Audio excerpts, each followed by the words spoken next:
So when it's in this full upright and extend mode, that's when these rungs will operate the smoothest.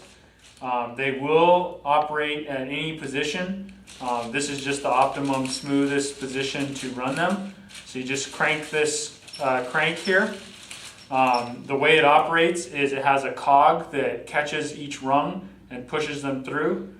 This is not how the full scale model would work. But very similar in that it's using a cog catching the rungs.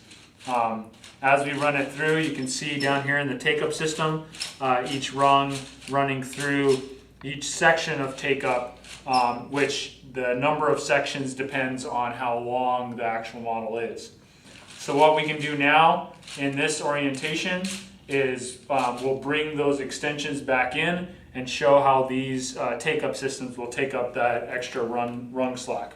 So again, here on the controller, we're in the extend mode. Now we just want to come in, so I'm just going to flip this down, and then from there just start pressing the button. You can see how it's taking up those rungs. You know, they're still operable, but you can see how it's taking up those rungs in this take-up slack system.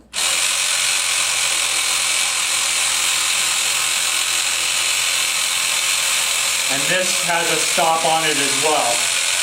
So once it gets to the full retraction, which is right about there, it stops, and so when I press this, it still won't do anything. Okay? Let's extend it one more time. Okay. In this orientation, or yeah, that's fine, right straight? there. Okay. So now we just switch that back to out. Okay. Very good. So now the controller's on out and extend, and you just hit the button and extend that back out.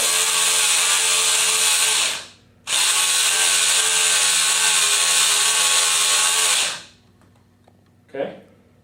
Okay. So now what I'll do is I'll bring it back in and then show the down movement. So let's just switch it back to in.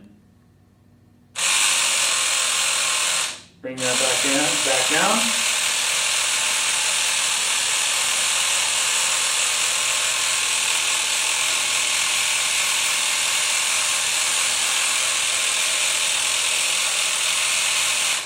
Till it stops, hits that safety switch.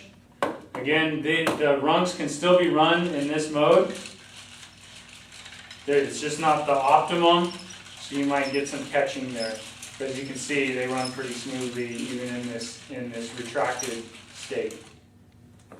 So now what I'll do is just switch this to the lift mode, and since I was already in the that also correlates with down on the lift, so I'm going to leave it on down and then just hit that to bring it back down. And it drops pretty quickly, but as you can see, now that it's hit that stop, again, I hit the button and it's not moving. Raise it and lower it one more time. Okay. For the recording. Okay. So same thing will work. We just want to flip it to the up. Since we're already in lift, hit the button. And I'm just toggling it so it just doesn't slam up real quick. If it did slam up real quick, it's not going to break anything. It's just a caution. And then same thing, just flip that down to down. And you can just bring it back down. And then when it hits that stop at the bottom, same thing happens. So the stop for the bottom is over here, and the stop for the top is over here when it triggers. Okay?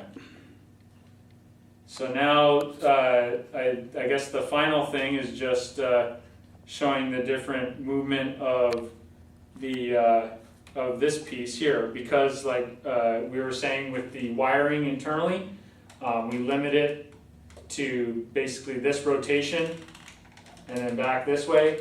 It won't rotate really beyond that this way, or else it'll start twisting those wires. So that's pretty much it. Can still, like we were saying, still can run in this mode here. Just again, isn't the optimum, but it runs, cleanly through there. Okay.